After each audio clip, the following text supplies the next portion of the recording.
नमस्ते बच्चों, मेरा नाम सीमा वर्मा। मैं श्री मल्लिकार्जुन स्वामी हाई स्कूल में हिंदी शिक्षिका के रूप में कार्यरत हूँ। बच्चों, आज हम एक क्रियाकलाप करते हुए कविता को प्रारंभ करेंगे। तो क्रियाकलाप ऐसा है कि मैं आपको यहाँ पर कुछ व्यक्तियों के चित्र दिखाऊंगी। आप लोग उन व्यक्तियों को पहचानिए और उनके नाम बताएं, ठीक है? हाँ, बताइए बच्चों, ये कौन है? देखिए, ठीक से पहचानिए। हाँ, सूरदास। यह कौन है? सूरदास। अगला चित्र देखिए, यह कौन है बच्चों? पहचानिए। बिहारी लाल। इनका नाम क्या है? बिहारी लाल।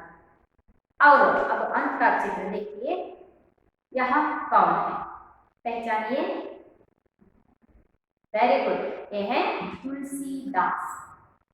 बच्चों, जो भी चित्र मैंने यहाँ पर आप लोगों को दिखाया वे सब हिंदी साहित्य के संत कवि कहलाते हैं, जिन्होंने अपने दोहों द्वारा, अपने रचनाओं द्वारा हम सभी को नीति और सदाचार का बोध कराया है। इन्हीं संतों में से और एक संत है जिनका नाम है कबीरदास। कबीरदास जी अपने दोहों द्वारा बहुत से रचनाओं द्वारा हम सभी को भी नीति और सदाचार का बोध कराया है। तो आइए आज हम कबीरदास जी के द्वारा रचा हुआ कविता कबीर के दोहे, इस कविता के बारे में जानकारी हासिल करेंगे। तो आज का कविता का विषय है कबीर के दोहे।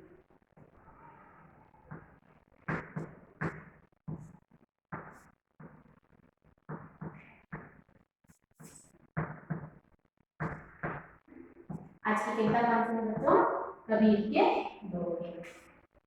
तो अब हम तुलसीदास जी को देख चुके, सूरदास और बिहारी लाल को देखे हैं। कबीरदास, बच्चों यहाँ पर देखिए, ये भी है कबीरदास। कबीरदास जी हिंदी साहित्य के संत कवि कहलाने वाले कबीरदास जी के द्वारा रचाया हुआ कविता कबीर के दोहे, इस कविता के बारे में आज हम जानकारी हासिल करेंगे। कविता के जानने से पहले इस कविता के रचयिता कबीरदास जी का परिचय पाना तो हम सभी के लिए अति आवश्यक है। तो पहले हम कबीरदास जी का छोटा सा परिचय देखेंगे, फिर हम कविता की ओर चलेंगे, ठीक है? हाँ, कबीरदास। कबीरदास सन 1398 में इनका जन्म हुआ। कबीरदास जी का जन्म 1398 में इनका जन्म हुआ। कबीरदास वाणी के डिक्टेटर थे। डिक्टेटर यानी कि सर्वाधिकारी। कबीरदास जी वाणी के डिक्टेटर कहलाते थे। नीरू नीमा नामक मुसलमान जुलाहे परिवार में उनका पालन पोषण हुआ। कबीरदास जी का पालन पोषण नीरू नीमा नामक मुसलमान जुलाहे, जुलाहे यानी कि जो कपड़े बुनता है, यहाँ पर देखिए चित्र दिख रहा है आप सभी को बच्चों, देखिए यह जुलाहे कहलाते हैं। ऐसे नीरू नीमा नामक मुसलमान जुलाहों ने कबीरदास जी का पालन पोषण किया। सहजता, निर्भीकता इनके काव्यों के प्रमुख गुण है। कबीरदास जी की काव्यों में प्रमुख गुण दिखने वाले प्रमुख गुण है सहजता और निर्भीकता। वे सहजता रूप से अपनी रचनाएं करते थे और निर्भीकता से अपनी रचनाएं करते थे। इनकी वाणी में समाज सुधार की भावना फूट-फूट भरी है। इनके वाणी में समाज सुधार की भावना फूट-फूट कर भरी हुई, यानी कि जो भी ये रचना करते थे उन सभी को समाज सुधार को अपने ध्यान में रखते हुए वे रचना करते थे। वे बड़े दार्शनिक कवि थे। कबीरदास जी बड़े दार्शनिक कवि थे। कबीर का काव्य बुद्धि और हृदय का संगम था। कबीरदास जी के काव्य बुद्धि और हृदय का संगम था। इतना ही नहीं, वे बड़े संत कवि थे। कबीरदास जी बड़े संत कवि थे। उन्हें जीवन नीति के धर्म गुरु भी कहा जाता था। कबीरदास जी बड़े संत कवि थे और कबीरदास जी को जीवन नीति के धर्म गुरु भी कहा जाता था।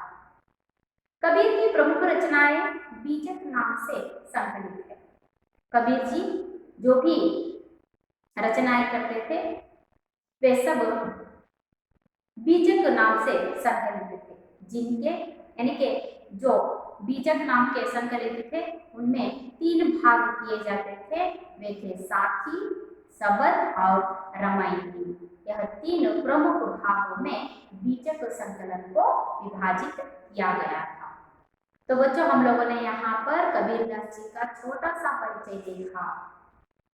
मैं आपको बताना चाहती हूँ कि कबीरदास जी के जन्म स्थान पर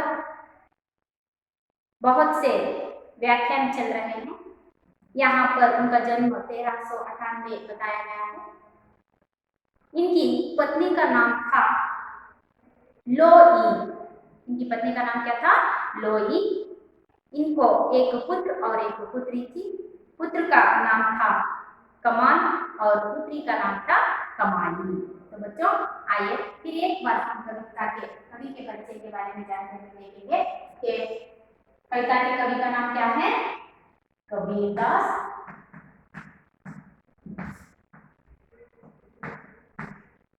हाँ, उनका जन्म कब हुआ? वेरी गुड, 1398 में उनका जन्म हुआ। कहाँ पर? काशी।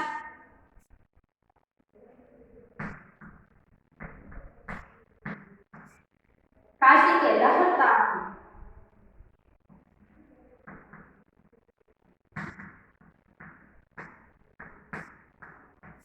काशी के लहरतारा में उनका जन्म हुआ।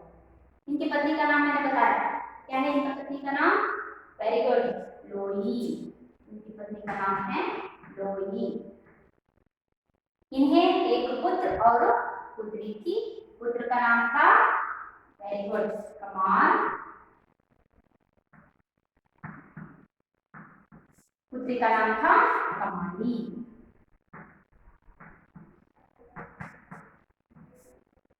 पुत्र का नाम था कमाल और पुत्री का नाम था कमाली। इनकी प्रमुख रचनाएं बीजक नाम से संकलित हुई। इनकी प्रमुख रचनाएं बीजक नाम से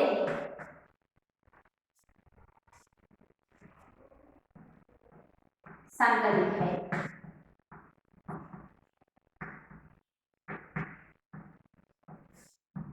तो बीजक नाम के संकलित को कितने भाग बनाए गए हैं? वेरी गुड, 3 भाग। उन भागों का नाम क्या है बताइए? साखी, सबद और रामायणी। यही है कबीरदास जी के बीजक नाम से संकलित बीजक के प्रमुख 3 भाग साखी, सबद और रामायणी। इन तीनों नामों से जाने जाते हैं। बच्चों, हम लोगों ने यहाँ पर कबीरदास जी का छोटा सा परिचय देखा। अब हम कविता की ओर चले। कविता का भावार्थ यानी कि विश्लेषण जानने से पहले कविता के आशय को जानना बहुत ही जरूरी है, क्योंकि कविता हमें क्या संदेश दे रहा है, कबीरदास जी का क्या आशय है कि हम लोग तक पहुंचा सके। इस कविता का आशय पहले हम देख लें और बाद में कविता की ओर चलेंगे। बच्चों, यहाँ पर कविता का आशय है, अच्छे गुण स्वभाव से मनुष्य को मान सम्मान की प्राप्ति होती है। बुराई से परस्पर स्नेह भाव बढ़ नहीं सकता। मन, वचन और कर्म से पवित्र रहो, यही भगवान की भक्ति का सच्चा रूप है। अच्छे गुण स्वभाव से मनुष्य को मान सम्मान की प्राप्ति होती है। मनुष्य के अच्छे गुण और स्वभाव से मनुष्य को सम्मान मिलता है। हर कोई उसका गौरव करते हैं, उसका आदर करते हैं। जिस व्यक्ति का स्वभाव अच्छा होता है, उसके गुण अच्छे होते हैं, स्वभावतः हर व्यक्ति उससे सम्मान करता है, उसका आदर करता है। बुराई से परस्पर स्नेह भाव नहीं बढ़ता। जिस व्यक्ति में बुराई होती है, जिस व्यक्ति के गुण अच्छे नहीं होते, उसका स्वभाव बुरा होता है, उससे कोई भी व्यक्ति स्नेह भाव बढ़ाने के लिए आगे नहीं बढ़ता। यानी कि हर व्यक्ति उस व्यक्ति से हमेशा दूर रहता है। मन, वचन और कर्म से पवित्र रहो, यही भगवान की भक्ति का सच्चा रूप है। तो भगवान की भक्ति किस तरह होनी चाहिए? यहाँ पर कबीर दास कह रहे हैं कि अपने मन से, वचन से और कर्मों से जो कोई भी पवित्र रहता है, वे सब भक्ति यानी कि भगवान की सच्ची भक्ति कहलाती है। यहाँ पर कबीर दास जी के अनुसार जिस व्यक्ति का मन, वचन और कर्म पवित्र होता है, वही भगवान का सही भक्त कहलाता है। तो बच्चों देखिए, इस दोहे का आशय भी कितना अच्छा है कि यहाँ पर जो व्यक्ति का स्वभाव अच्छा होता है, वे हमेशा सम्मान के योग्य रहता है। जो व्यक्ति में बुराई होती है, जिसका स्वभाव बुरा रहता है, वे हमेशा दूसरों से दूर रहता है, यानी कि दूसरे भी उससे हमेशा दूर रहते हैं। और एक यहाँ पर संदेश दे रहे हैं कि भगवान की सच्ची भक्ति कहाँ पर कहलाती है? जिस व्यक्ति का मन, वचन और कर्म पवित्र होता है, वही भगवान की सच्ची भक्ति कहलाती है। तो बच्चों, आप लोगों ने यहाँ पर कविता का आशय जान लिया ना? तो आइए हम इस कविता की ओर चलेंगे। मैं इस कविता का वाचन करूंगी, आप सब ध्यानपूर्वक कविता को सुनिए और देखिए। ऐसी वाणी बोलिए मन का आपा होय, औरत को शीतल करे आपको शीतल होय। साच बराबर तप नहीं, झूठ बराबर पाप, जाके हृदय साच है ताके हृदय आप। बड़ा भया तो क्या भया, जैसे पेड़ खजूर, पंक्ति को छाया नहीं, फल लागे अति दूर। दुख में सुमिरन सब करे, सुख में करे न कोई, जो सुख में सुमिरन करे तो दुख काहे होय। ऐसी वाणी बोलिए मन का आपा होय, औरों को शीतल करे आपको शीतल होय। सांच बराबर तप नहीं, झूठ बराबर पाप, जाके हृदय सांच है ताके हृदय आप। बड़ा भया तो क्या भया, जैसे पेड़ खजूर, पंथी को छाया नहीं, फल लागे अति दूर। दुख में सुमिरन सब करे, सुख में करे न कोई, जो सुख में सुमिरन करे तो दुख काहे होय। बच्चों, कविता को आप लोगों ने ध्यान से सुना ना? तो ठीक है, अब हम इस कविता के अंतर्गत आने वाले कुछ नए शब्दों को जानते हुए कविता का भावार्थ देखेंगे। यहाँ पर मैंने कुछ ही शब्दों को लिखा है, उसका अर्थ आप हम जानेंगे। देखिए, यहाँ पर लिखा है पहला शब्द आपा। आपा शब्द का अर्थ होता है अहंकार। आपा शब्द का अर्थ क्या है? अहंकार। अगला शब्द है शीतल। शीतल यानी क्या?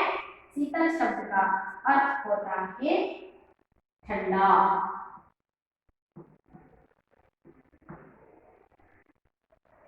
शीतल शब्द का अर्थ क्या होता है बच्चों? ठंडा। अगला शब्द है सांच। सांच शब्द का अर्थ है सत्य। बराबर। बराबर यानी कि समान।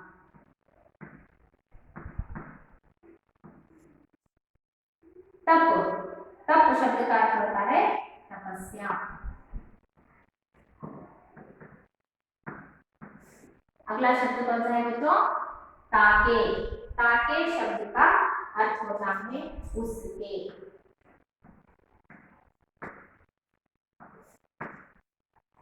आप शब्द का अर्थ होता है भगवान, परमात्मा। आप शब्द का अर्थ क्या है बच्चों? भगवान यानी के परमात्मा। भया, भया शब्द का अर्थ है होना। भया शब्द का अर्थ क्या है? होना। पंक्ति, पंक्ति यानी के राही। पंक्ति शब्द का अर्थ क्या होता है? राही यानी पथिक। पंक्ति शब्द का अर्थ है पथिक यानी राही। अगला शब्द कौन सा है बच्चों? सुमिरन। सुमिरन यानी के स्मरण करना। स्मरण करना। काहे, काहे शब्द का अर्थ है क्यों। काहे शब्द का अर्थ क्या है? क्यों। खोय, खोय शब्द का अर्थ है कोई।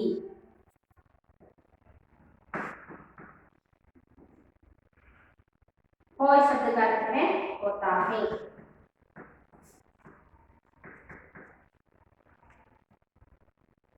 आपा शब्द का अर्थ क्या है? अहंकार। शीतल शब्द का अर्थ है ठंडा। सांच शब्द का अर्थ है सच। बराबर शब्द का अर्थ होता है समान। तप शब्द का अर्थ है तपस्या। ताके शब्द का अर्थ है उसके। आपा शब्द का अर्थ है भगवान यानी कि परमात्मा। भया, भया शब्द का अर्थ होता है होना। पंथी शब्द का अर्थ होता है राही यानी कि पति। सुमिरन शब्द का अर्थ है स्मरण करना। काहे शब्द का अर्थ होता है क्यों। खोय शब्द का अर्थ होता है कोई। खोय शब्द का अर्थ होता है होता है। तो बच्चों मैंने यहाँ पर कुछ ही शब्दों के अर्थों को लिखा है। पाठ का विश्लेषण करते समय यानी कि कविता का भावार्थ बताते समय आने वाले और भी कुछ नए शब्दों के बारे में हम जानकारी हासिल करेंगे। अब इस कविता का भावार्थ देखेंगे।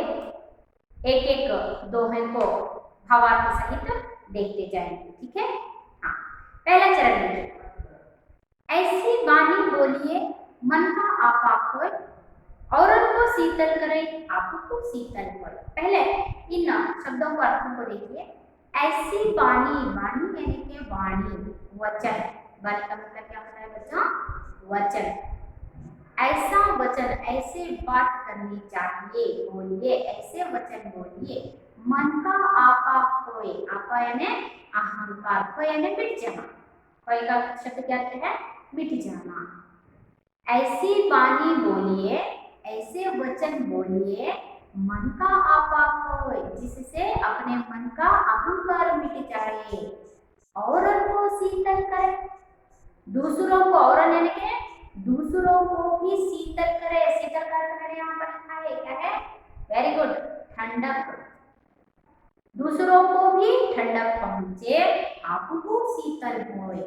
मुझे भी यानी कि जो बोल रहे हैं उन्हें भी ठंडक पहुंचे, ऐसे वचन हमें बोलना चाहिए। ऐसा कबीरदास जी यहाँ पर पहले चरण में हमें बताते हैं। तो इसका तात्पर्य देखिए। कबीर कह रहे हैं कि आप ऐसे वचन बोलिए जिससे आपका अहंकार मिट जाए। कबीरदास जी कह रहे हैं कि हमें ऐसे वचन बोलना चाहिए जिससे अपने अंदर हुए अहंकार को मिटा सके।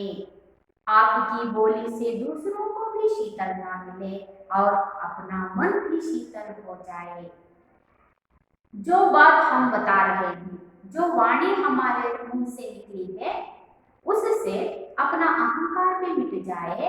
इतना ही नहीं, जो सुन रहे हैं, जो हमारी बात सुन रहे हैं, उन्हें भी ठंडक पहुंचे और हमें भी शीतलता मिले, हमें भी ठंडक पहुंचे।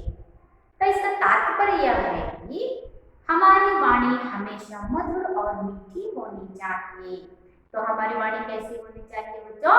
मधुर और मीठी होनी चाहिए। उसे सुनकर, जो भी हम बोलते हैं उसे सुनकर दूसरों के मन में जो कड़वाहट है वो मिट जाएगी और वे हमारे साथ मीठा व्यवहार करें, उत्तम रूप से वे हमारे साथ व्यवहार करें, ऐसा वचन हमारा होना चाहिए। ऐसा कबीरदास जी पहले चरण में हमें बताते हैं। समझ में आया ना? देखिए यहाँ पर हमें कैसे वचन बोलना चाहिए। हमारी वाणी मधुर और मीठी होनी चाहिए। उसे जो सुनता है उसके मन में जो भी कड़वाहट है वो मिट जाए और वे भी हमारे साथ मीठा व्यवहार करें, उत्तम रूप से वे हमारे साथ व्यवहार करें, ऐसा हमारा वचन होना चाहिए, यानी हमारी वाणी होनी चाहिए।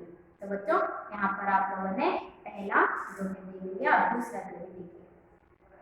सांच बराबर तक नहीं, झूठ बराबर पाप, जाके हृदय सांच है, ताके हृदय आप।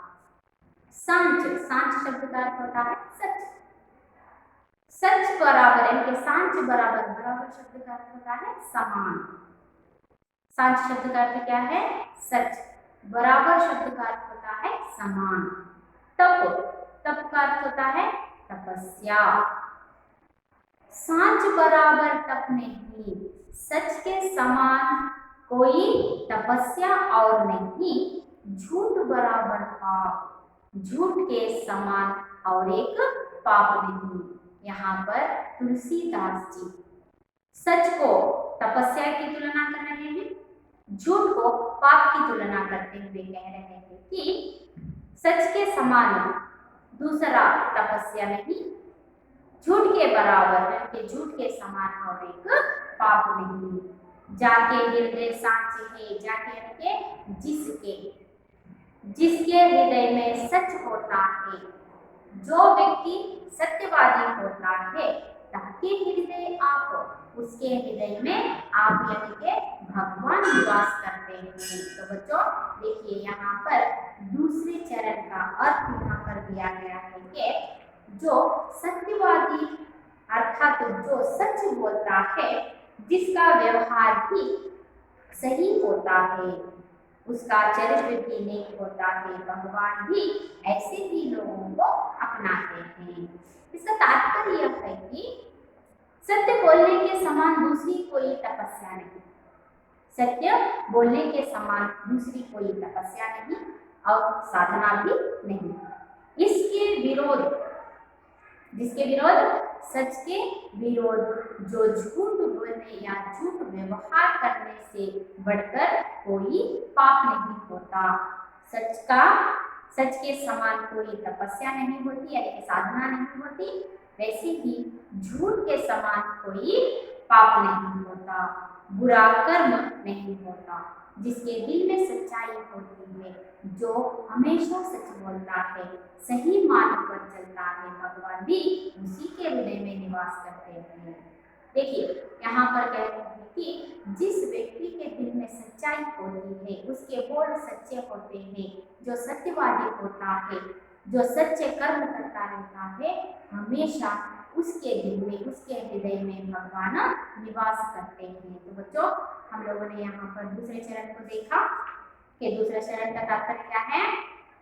हाँ, सच के बराबर कोई तपस्या नहीं होती, झूठ के बराबर कोई पाप नहीं होता। जिसके मन में सच्चाई होती है, जो सत्यवादी होता है, उसके हृदय में हमेशा कौन बसे रहते हैं?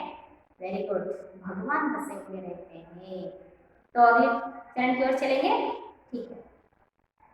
बड़ा भया तो क्या भया, जैसे पेड़ खजूर, पंथी को छाया नहीं, फल लागे लगी दूर। बड़ा भया तो क्या भया, लंबे होने से, बड़ा यानी कि ऊंचाई पर रहने से, बड़ा होने से क्या भया, कोई फायदा नहीं।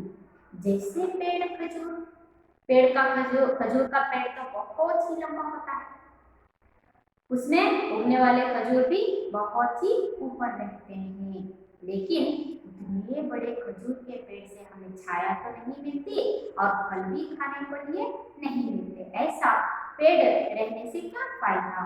पंथी को छाया नहीं, इतने बड़े पेड़ से पंथी, पंथी यानी कि राहियों को, पथियों को छाया ही नहीं मिलती, फल लागे अति दूर, उसमें उगने वाले फल भी हमको आसानी से नहीं मिल पाते।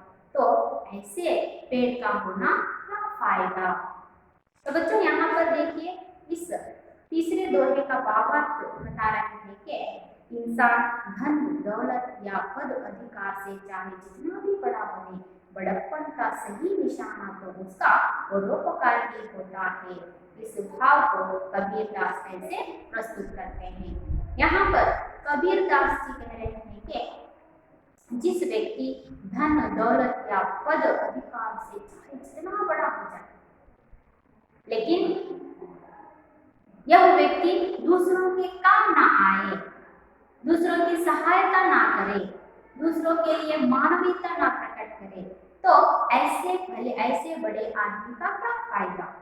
उसके पास तो धन है, दौलत है, पद अधिकार सब कुछ है, लेकिन वह परोपकारी नहीं है, यानी कि दूसरों की सहायता नहीं करता है, दूसरों के साथ अच्छा व्यवहार नहीं करता, मानवीयता प्रकट नहीं करता, तो ऐसे बड़े आदमी का क्या फायदा। देखिए उस बड़े आदमी को खजूर के पेड़ की तुलना करते हुए कह रहे हैं कि खजूर का पेड़ लंबा और ऊंचा होता है। खजूर का पेड़ कैसे होता है, बहुत ही लंबा और ऊंचा होता है, इसलिए उससे राहगीरों को छाया नहीं मिलती। खजूर का पेड़ बहुत ही लंबा होता है, इसीलिए उस पेड़ से राहगीरों को छाया नहीं मिलती।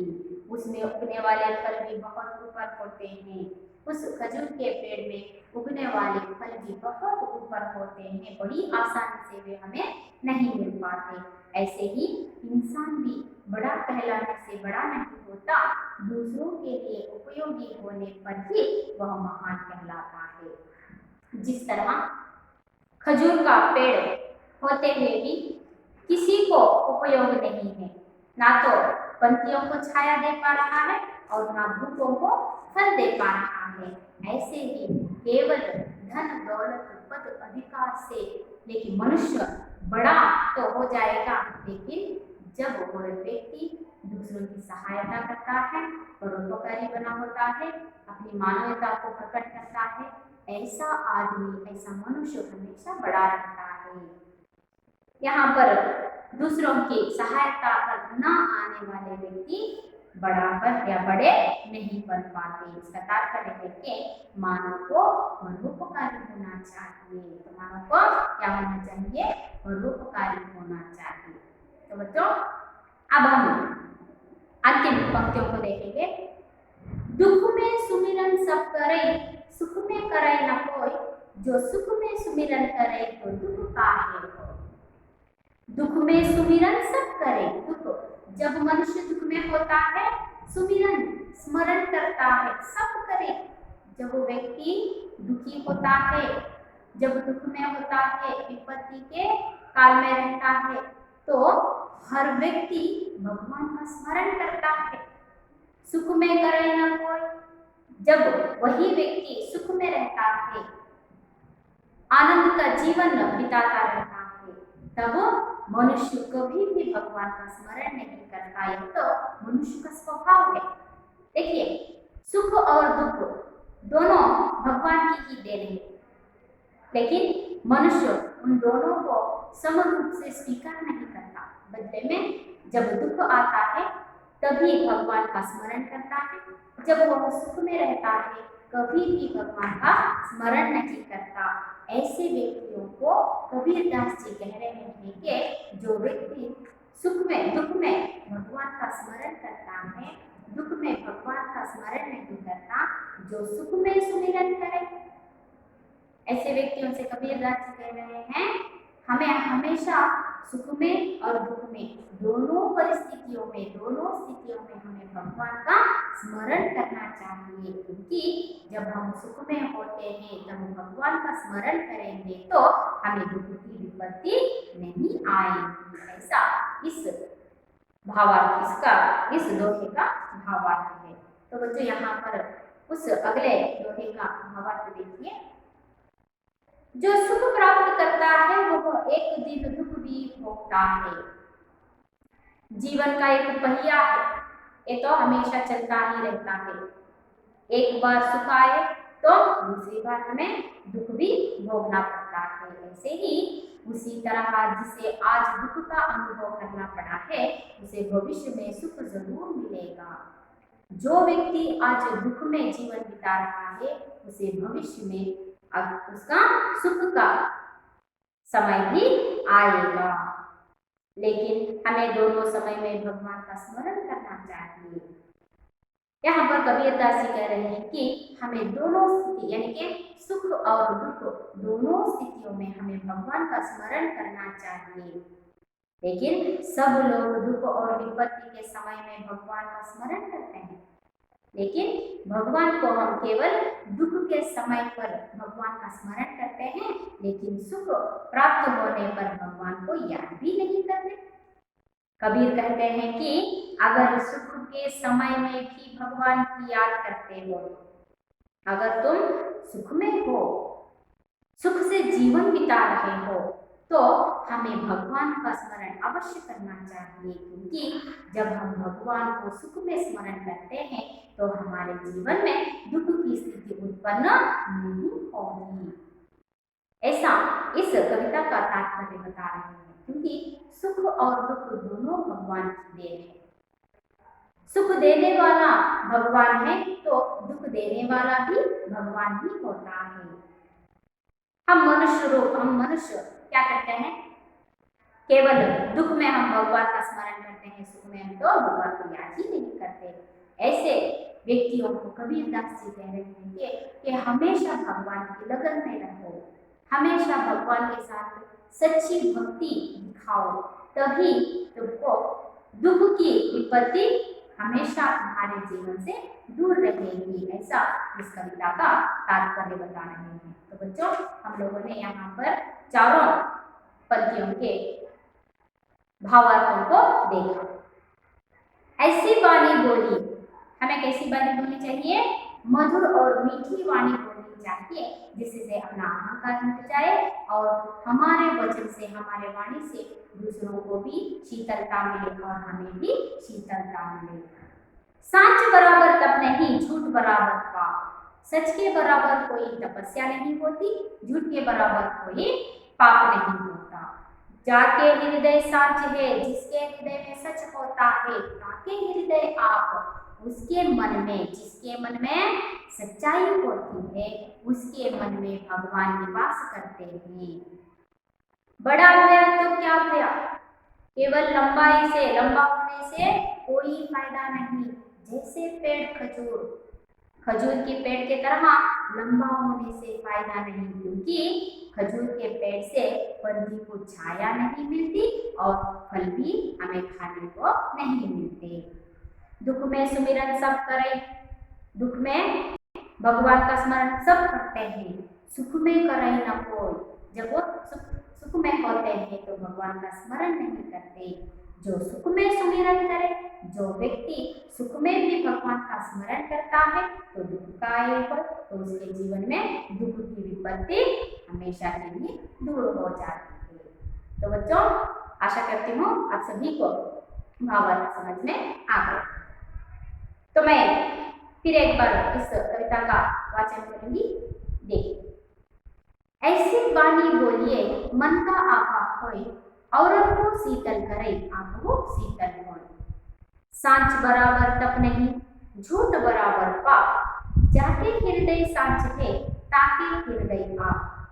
बड़ा भया तो क्या भया, जैसे पेड़ खजूर, पंथी को छाया नहीं, फल लागे अति दूर। सुख में सुमिरन सब करे, दुख में करे न कोई। जो सुख में सुमिरन करे तो दुख काहे होए। तो बच्चों, हम लोगों ने यहाँ पर कविता का भावार्थ देखा। तो बच्चों, अब तक हम लोगों ने यहाँ पर कविता का भावार्थ देखा। अब हम कितना आप लोगों को इस कविता का भावार्थ समझ में आया है, इसका छोटी सी परीक्षा हम करेंगे। यानी कि यहाँ पर एक अंक के प्रश्नों को चर्चा करेंगे। ठीक है? हाँ, देखिए यहाँ पर पहला प्रश्न है, कैसी वाणी बोलनी चाहिए? हमें कैसी वाणी बोलनी चाहिए, बताओ। वेरी गुड, हमें मधुर वाणी बोलनी चाहिए। हमें कैसी वाणी से बोलनी चाहिए? हमें मधुर वाणी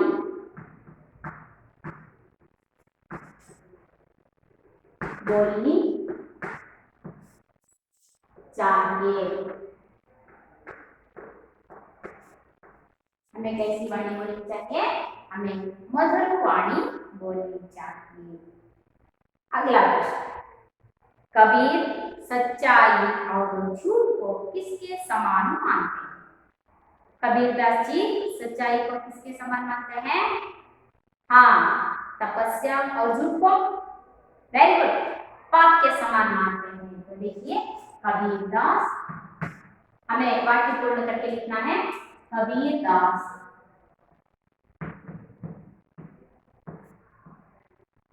सच को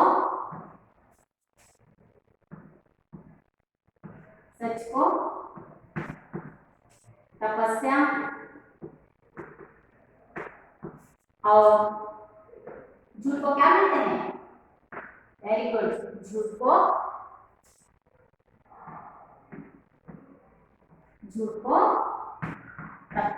पाप के समान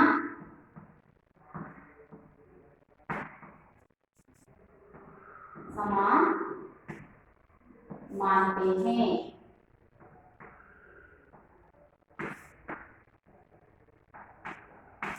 देखिए बच्चों, कबीरदास सच को किसके समान मानते हैं? तपस्या और झूठ को पाप के समान मानते हैं।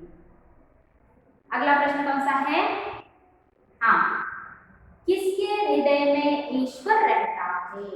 किसके हृदय में ईश्वर रहता है?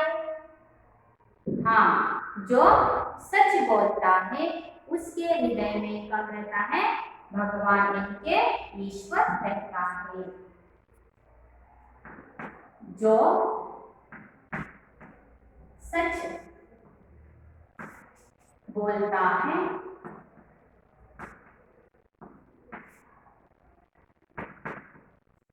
उसके हृदय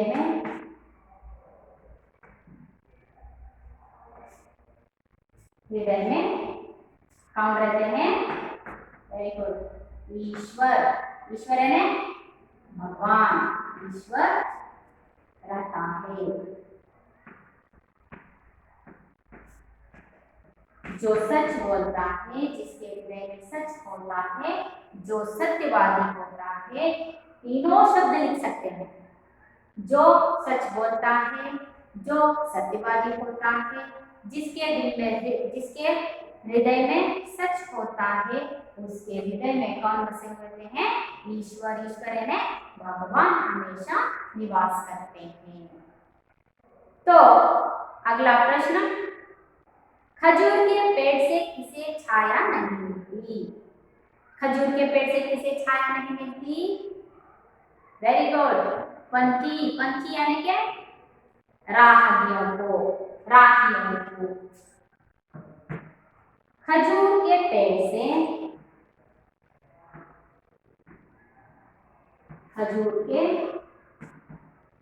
पेड़ से आप बताते जाइए, मैं लिखते जाऊंगी। खजूर के पेड़ से किसे छाया नहीं मिलती? पंछी का मतलब होता है वेरी गुड, राहियों को, पथिकों को क्या नहीं मिलती? छाया नहीं मिलती।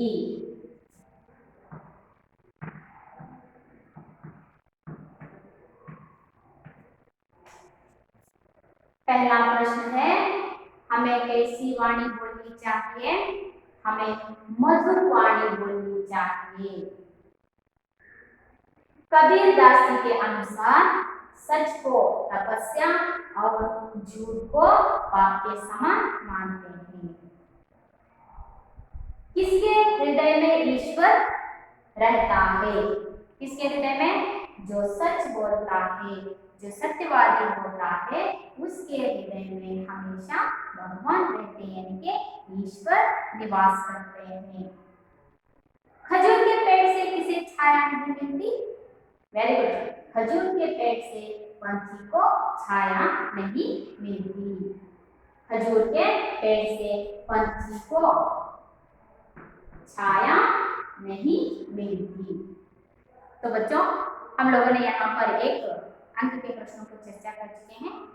तो आइए थोड़ा सा व्याकरण की ओर भी ध्यान दें। यहाँ पर कुछ विलोम शब्द दिए गए हैं, उन विलोम शब्दों को भी चर्चा करेंगे। ठीक है?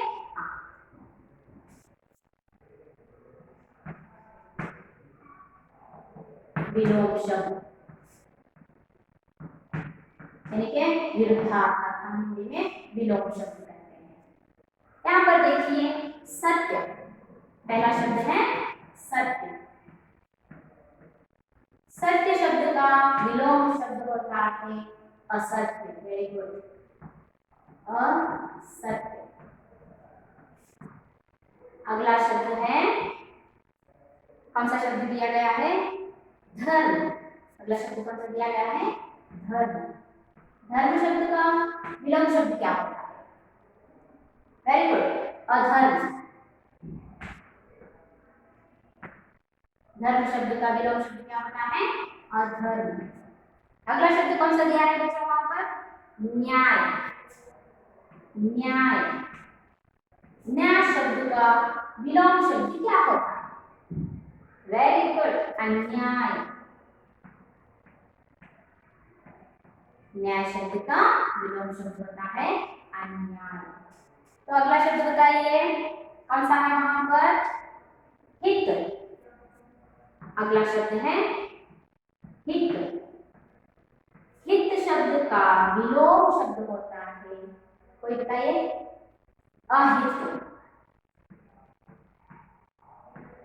हित शब्द का विलोम रूप होता है अहित। तो बच्चों, अगला शब्द है शांत। शांत शब्द का विलोम शब्द होता है, वेरी गुड, शांत।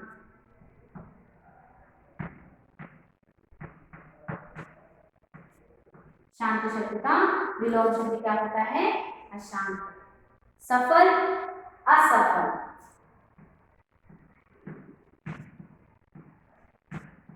इसका विपरीत है असफल।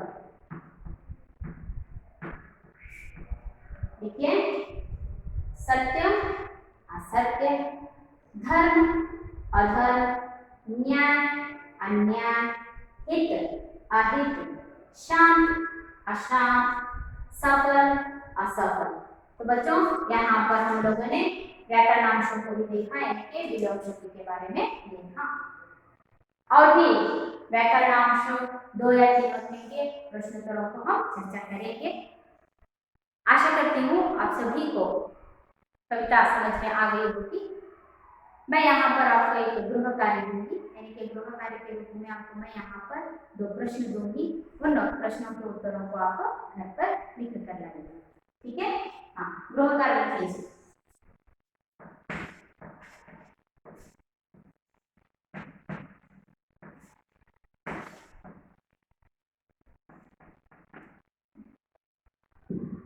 हमें किस तरह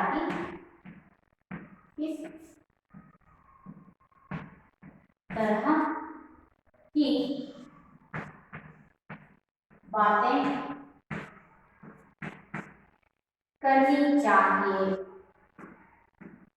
करनी चाहिए और एक प्रश्न है, खजूर के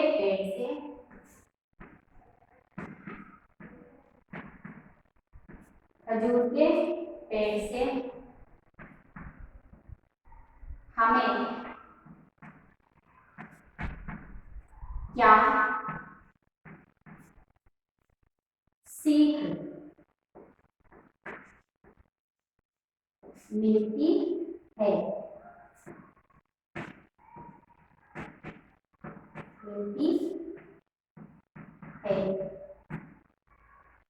हमें किस तरह की बातें करनी चाहिए। अगला प्रश्न है, खजूर के पेड़ से हमें क्या सीख मिलती है। बच्चों, जो कि कविता आज मैंने यहाँ पर की है, उसी कविता से संबंधित मैंने यहाँ पर आपको 2 प्रश्न गृह कार्य के रूप में दिया है। आप लोग इस कविता को फिर से एक बार घर में पढ़ लीजिए और इसका भावार्थ को समझने की कोशिश कीजिए, प्रयास कीजिए और इन 2 प्रश्नों को उत्तर लिखकर लाए। आशा करती हूँ आप सभी को कविता का भावार्थ समझ में आ गया होगा। इस पाठ से संबंधित कुछ प्रश्नोत्तरों को हम अगली कक्षा में चर्चा करेंगे। धन्यवाद।